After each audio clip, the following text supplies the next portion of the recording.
na pagkakatatag ng Iglesia ni Cristo sa Jerusalem bilang pagbabalik natin hindi lamang sa tunay na Iglesia, pagbabalik natin dito sa lungsod na ito na ang sabi ng Diyos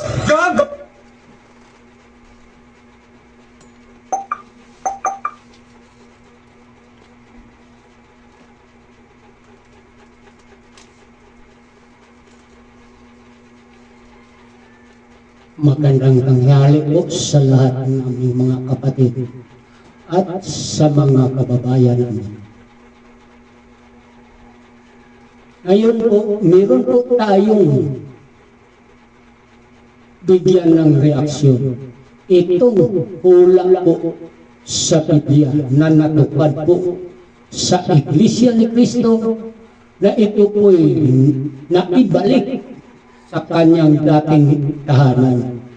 Yung binabanggit na dating tahanan, ito po ang Jerusalem. Itong hula po na nakasulat sa Isaiah 52, 7 hanggang 8, natupad po.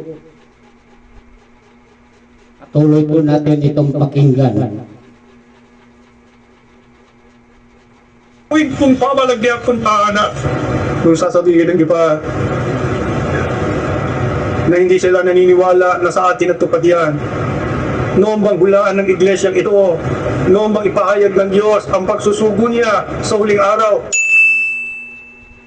Magandang araw po sa inyong lahat, Sir JR po ng Usap-Usap University at mga ka-youth. It's really nice to be seeing you once again. Maraming salamat po sa lagi pong nanonood ng ating show. Ito po, hindi po ito kapatid. Siya po ang nag-post nito. Hindi ito kapatid. Pero bakit po? Dahil po na-intriga po siya. Dahil po bago sa kanyang paningin na ang Iglesia ni Cristo na ibalik po sa kanyang dating tahanan. Sinubaybayan po ito sa taong ito na interesado po siya malaman kung totoo ba na may hula sa Biblia na natupad sa Iglesia ni Cristo sa panahon natin ngayon. Bakit po itong pangyayari na to, bago lang ito, noong 1996 lang, natupad itong hula. Ang hula po nasa Isayas. Matagal na po ang hula, pero natupad po sa panahon ng Iglesia ni Cristo sa huling araw. Patuloy po natin itong pakinggan. And sa mga baguhan po ang ating ginagawa sa U3, tayo po ay nanonood ng mga religious discussions, mga preachings, mga sermons. And for this particular episode, dahil po tayo po ay nakabase sa iba't ibang mga paksa, iba't ibang mga topics. For this particular time, ang ating pong topic actually is about Israel. Ayan, kasi po ang mga pauna nating topic is about yung bayan ng Diyos, ano po, kung ito ba ay Israel o hindi. And on the same vein, atin pong tatalakay naman from another preacher. Ito po, first time po natin makinig as far as I remember. Isa pong actual preaching ng Iglesia ni Cristo, and this was in 1996. Ito po ay isang pastoral visitation sa Jerusalem, kung di po ako nagkakamali, sa Israel, ni Ka.R.D. Manalo. Leader po syempre ng isang Filipino religion, ang Iglesia ni Cristo. At meron na po tayong mga nabigyan na din ng reaction sa mga INC shows, pero ito po yata, as far as I remember, ang full preaching ni Ka Manalo, mga ka-U3. Sa atin pong background sa pag-aanalisa, ako po ay dating university debater mula po sa MSU IIT sa loob po ng 3 taon. Ako rin po ay nakapagdebate sa ABS-CBN News Channel at ako ay member ng isang international public speaking organization, ang Toastmasters International. Mga ka-U3, paunang paalala lang po, hindi ako mangangaral, hindi ako preacher, so gusto ko lang po na maging maliwanag na posible po na mag-agree ako sa mga napapanood ko at posible rin po na hindi ako mag-agree sa akin napapanood dahil isa lamang po ako hamak na video reactor. Hindi po ako member ng Iglesia ni Cristo, hindi rin po ako member ng alinman sa mga reliyon o sekta na atin pong tinatalakay dito sa ating show. So, if everything now is ready, mga ka-U3, let us watch this video together. Sabayan niyo po ako. Let's go! Mga mahal na kapatid, bayaan mo na ninyo na ako ay bumati sa mga kaanib sa Iglesia ni Cristo dito sa bansang Israel. Okay. Unang-una na ang mga kaanib dito sa lokal ng Jerusalem at saka sa lokal ng Tel Aviv. Ako ay nagpapasalamat sa Diyos sa ating pagkikitang ito. Nagkaroon ng mga pangyayari na ang akala namin ay hindi tayo makikita at hindi maisasagawa ang pagtitipong ito na ating isinasagawa para sa Diyos ngayong umaga. Ngunit tayo pumayag ng Diyos na ang gawain ito ay mahadangan sapagkat meron tayong isinasagawa ngayon na isang napakadakilang misyon na itinakda ng Diyos para sa kanyang iglesia sa huling araw na ito na ating kinaaniba. Alam ko na at alam din ninyo, laganap na ang iglesia. Laganap na sa buong daigdig. Marami na tayong mga lokal. Lahat ng mga lokal na yan, maging sa Silangan o sa Kanluran o sa Timugan o sa Hilagaan, lahat yan ay mahalaga sa Diyos. Ngunit, tandaan ninyo, lalong mahalaga sa Diyos ang lokal na ito ng Jerusalem. Alam niyo kung ano dahilan? Kung bakit tayo nagpilit, nagsikap na ang iglesia ay matatag. Hindi lamang sa bansang ito ng Israel, kundi dito mismo sa lungsod ng Jerusalem. Alam ko na ito ay narehistro na sa pamahalaan noong pang Pebrero 20, 1996. Ngunit tandaan ninyo, hindi ho ang pamahalaang sibil ang magpapatibay ng pagkakatatag ng iglesia sa Jerusalem.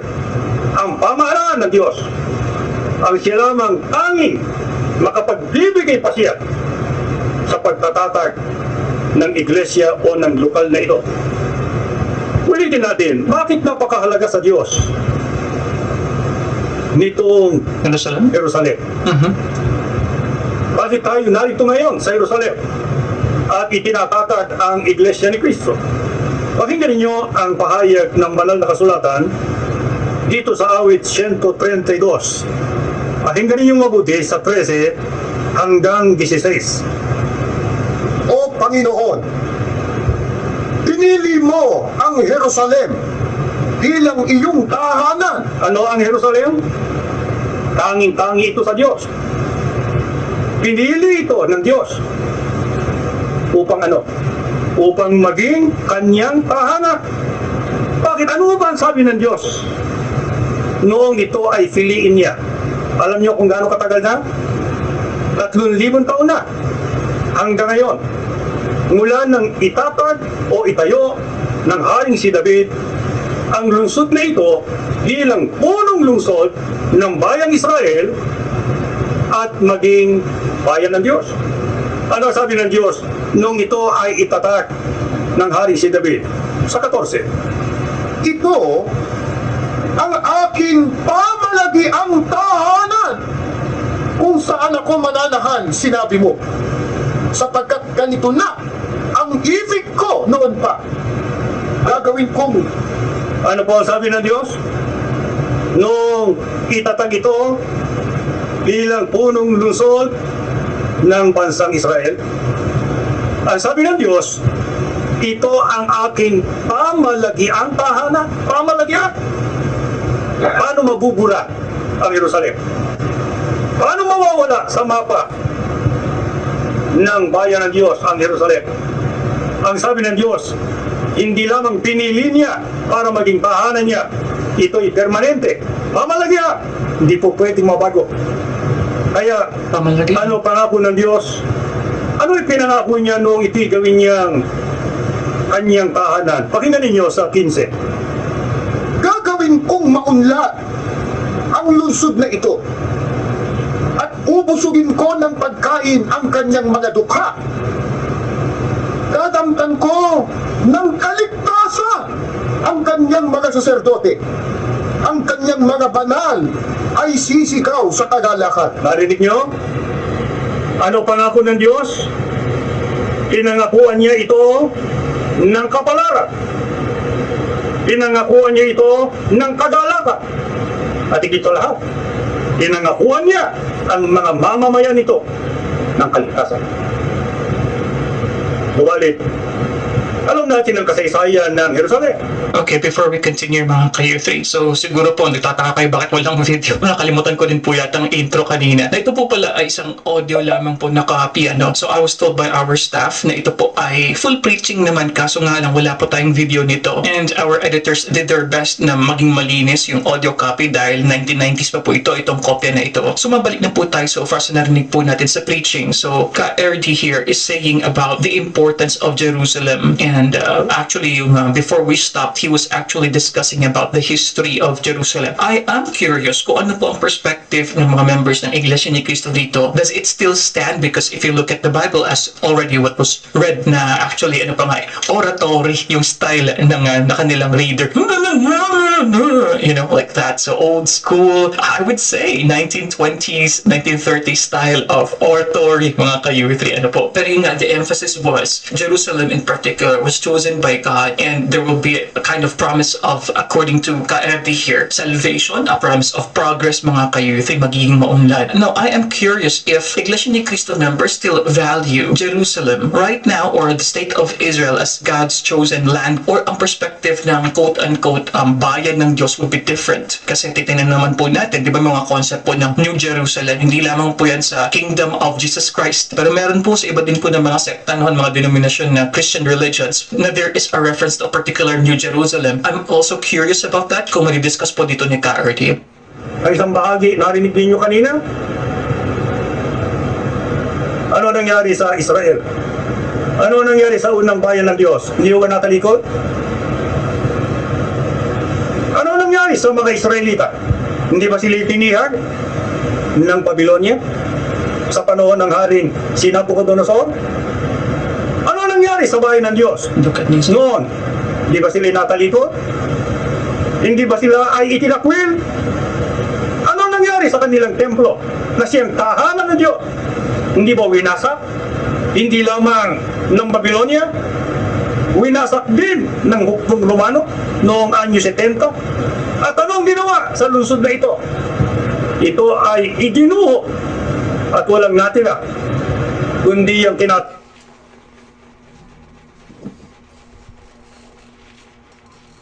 Kung ganun po, itong pagwasak sa templo, anyo 70, buhay pa po si Apostol na si Juan.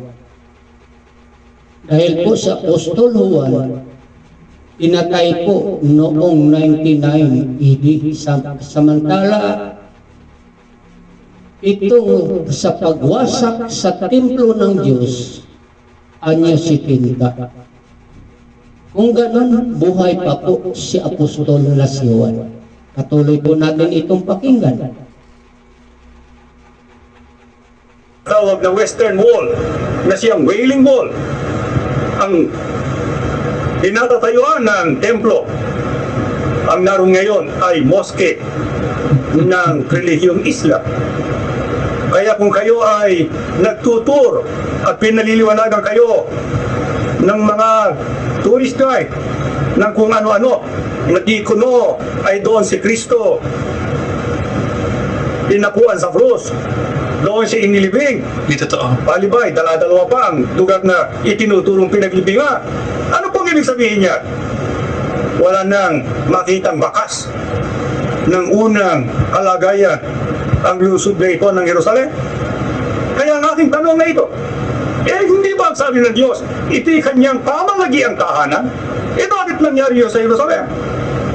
Sapagkat po sa Biblia ay mayroong binabanggit na Jerusalem sa literal na kahulugan at sa symbolikal na kahulugan. Ano-ano yan alisunod sa pahayag ng banal na kasulatan. Pakinggan ninyo sa Hebreo 12:22 hanggang 23. Ngunit Bakit kayo'y lumapit sa bundok ng Siyon? Tandaan ninyo, ano yung bundok ng Siyon? Yun o ang kinatatagan ng Jerusalem. E bali ba itong bulungang ito ay tinatawag na Zion o Sion? Yep. Tama naman. So makatuwid ang isang Jerusalem, yung literal na Jerusalem, batay sa geografiya. Ituloy mo para ating patunayan yan. Sa lungsod ng buhay na Diyos. Yun nga. Yun ang isang Jerusalem. Ito pa isa. Sa makalangit na Jerusalem. Meron pang Jerusalem sa langit. Makalangit. Pero huwag muna tayo ron. Tuloy mo. At sa pagkakatipon ng hindi mabilang na mga masasayang anghel. At sa iglesia, binubuo ng lahat ng mga nakatala sa langit. Ano-ano po ang Jerusalem? Hindi lamang itong lungsod na ito.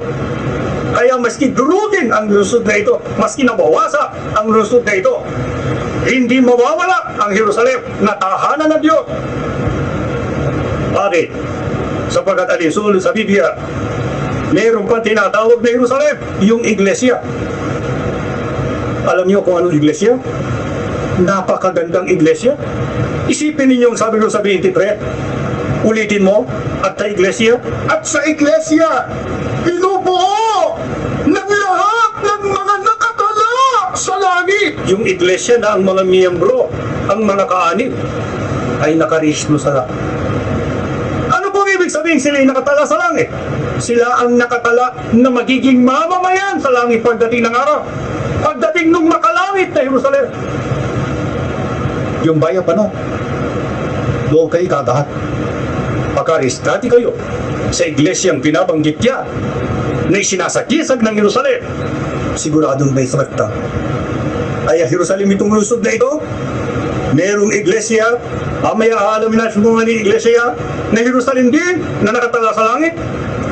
At meron pang Jerusalem na dahati.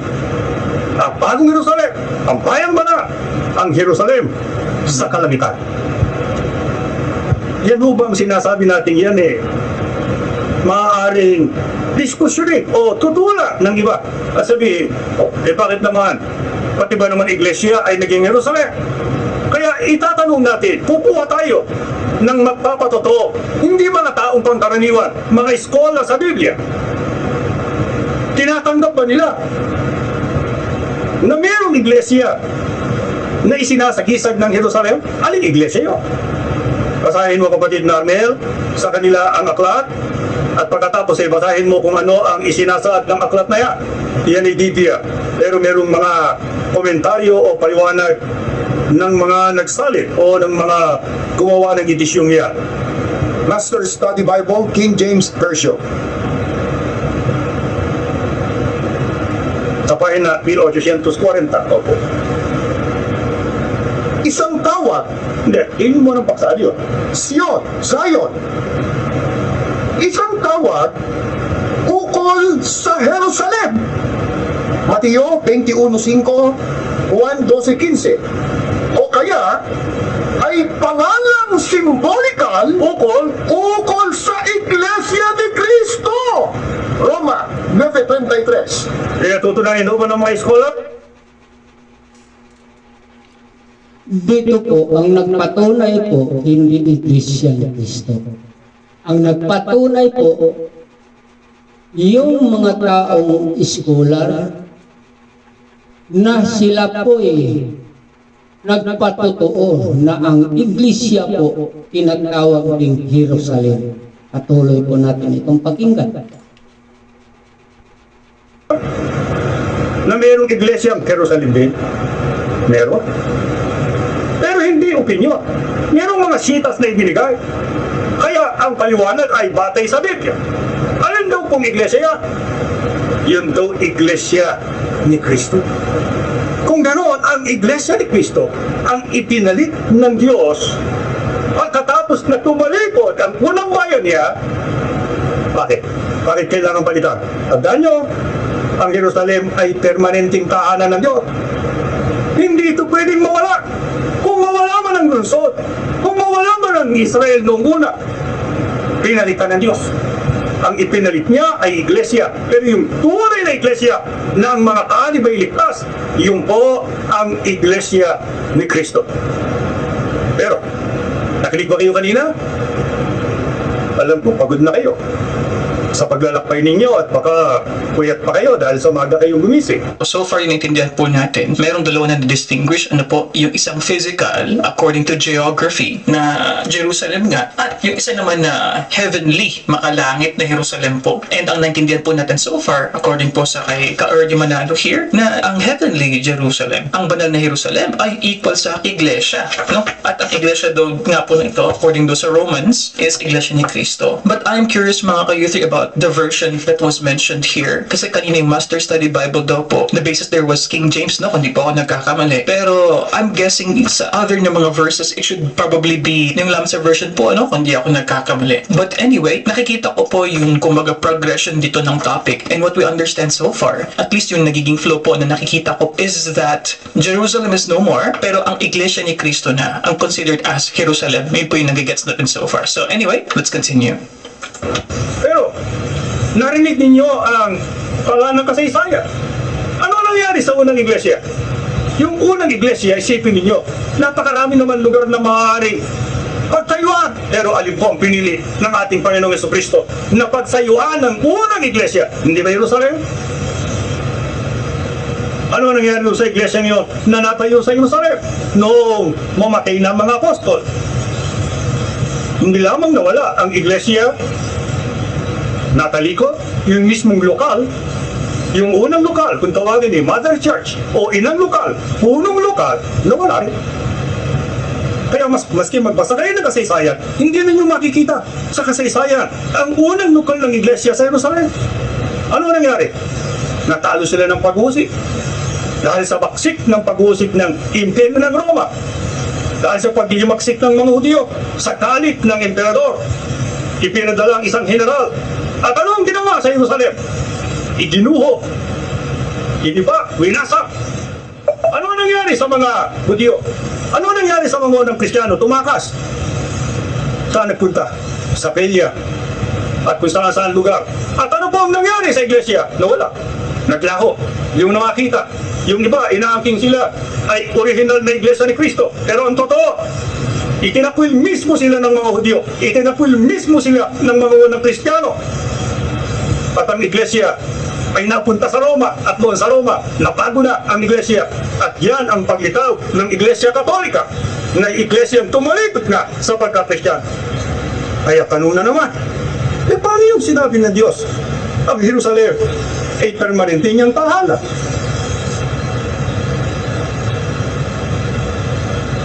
Kaya tayo narito muna para huwag masira ang pangako ng Diyos.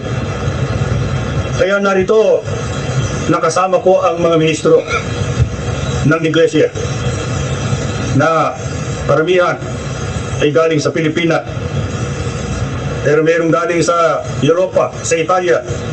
Ang nangangasiwa ng distrito eklesiastiko natin sa Europa, si kapatid na Rizalino Santos, para katawarin ang distritong ito na nasakop ng distrito ng iglesia sa Europa. Narito ministrong galing sa California na siyang palihim ng korporasyon o tinatawag na corporate secretary na siyang nangasiwa at kumatawan sa pangangasiwa para maristo sa gobyerno ang lokal na ito ng Jerusalem. Si kapatid na Hoben Rosquite.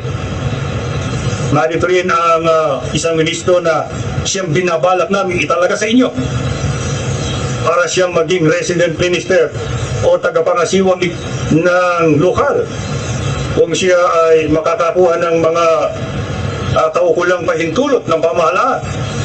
Siya ngayon ay nakadestino sa Honolulu sa Hawaii. Si kapatid na adorado apostol. Hindi ba si Kristo sa apostol hindi ba ng iglesia? Kaya apostol din ang iiwan namin sa inyo. Adorado ka. Hindi ba? O ba't tayo narito? Bakit kayo? Sa bagay kayo talagang narito. Pero meron kaming mga kapatid sa Pilipinas at meron pang mga galing sa Amerika. Taas nga kamay ng mga nanggaling sa galing sa Amerika muna. Ayan. Natatalas ang pakiramdam mo. Galing sa Pilipinas. Ewan ko rin kung paano nyo naramdaman niya. Meron pa ba? Wala bang galing sa Egypto? O sa ibang lugar? Ngayon, itinatanong ko mga kapatid ko, bakit narito ang mga ministro ng Iglesia? Bakit narito ang iba nating mga kapatid at umayo nito? Anong gusto nilang masaksihan sa pagtitipon nito? Pakinggan na natin agad sa Isaiah 52, umpisa mo na sa 7, at itutuloy natin sa 8. Gusto ko lang pakinggan ninyo mga kapatid at isipin ninyo, nangyayari ba yung binabasang yun? Nangyayari ba yun? Pakinggan nyo. Ay tanda ng mga paa sa mga kabundukan, ng mga naghahatid ng masayang balita. Alam ba niyo yung masayang balita? Yun din ang magandang balita. Yun ng Ebanghelyo. Eh sino po ang naghahatid? Nangangaral ng Ebanghelyo. Hindi ba mga ministro? Ulitin mo nga.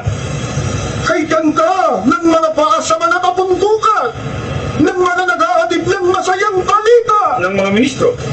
ng kapayapaan at kaligtasan. Ang balitang naghahari ang Diyos ng Israel. Ito pakinggan nyo sa 8. Ang mga bantay ay sumisigaw at umaawit sa tuwa sapagkat kitang-kita ng kanilang mga mata na muling ibinabalik ng Panginoong Diyos sa tahanan ang kanyang bayan. Alam nyo,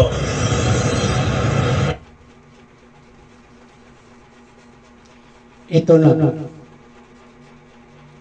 Sa taon na yan, 1996 po, natupad po ang hula sa Isaiah 52 City hanggang 8 na ang Iglesia ni Cristo ibabalik po sa kanyang dating tahanan. Kung ganon, patunay po ito na ang Iglesia ni Cristo totoo. Ito lang ang tanging reliyon na may mga hula sa Biblia na ating mabasa na natupad po sa Iglesia ni Cristo. Marami pa pong hula sa Iglesia ni Cristo na natupad. Isa lang itong nakasulat sa Isaiah 52 City hanggang 8.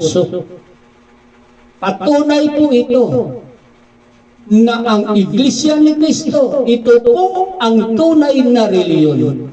Dahil po lahat ng reliyon ngayon, nasa 45,000 na po, tangi sa Iglesia ni Cristo, dahil kasama po sa 45,000 ang Iglesia ni Cristo, sila po lahat, ang 44,999, itong mga reliyon na to, wala kahit isang natupad na hula sa kanilang reliyon. Tanging Iglesia ni Cristo lang po. Dahil po ang Iglesia ni Cristo ay totoo. Ito po ang Iglesia ni Cristo, ito lang may pangako ng kaligtasan. Sana po sa mga taong open-minded, kung marinig nila po ito, inaanyayahan ko po kayo. Magsuri na po kayo. Suriin ninyo ang inyong reliyon kung may hula ba na natupad sa inyong reliyon. Kung magsuri na kayo, ilapit nyo po ang Iglesia ni Cristo. Dahil dito po ninyo malaman ang katotohanan na nakasulat sa Biblia, lahat ng mga hula, lahat ng naganap sa ating mundo, may mga hula po nakasulat sa Biblia, lalo na po ang Iglesia ni Cristo. O, patuloy natin itong pakinggan. noong magkaroon ng mga ligalig dito sa inyo, ay akala namin mababago na ang balak. Baka hindi na makarating ang mga ministro. Baka mapanganib na ang paglalakbay. Pero sabi ko sa inyo, hindi masisira ang pahayag na. Paano matutupad itong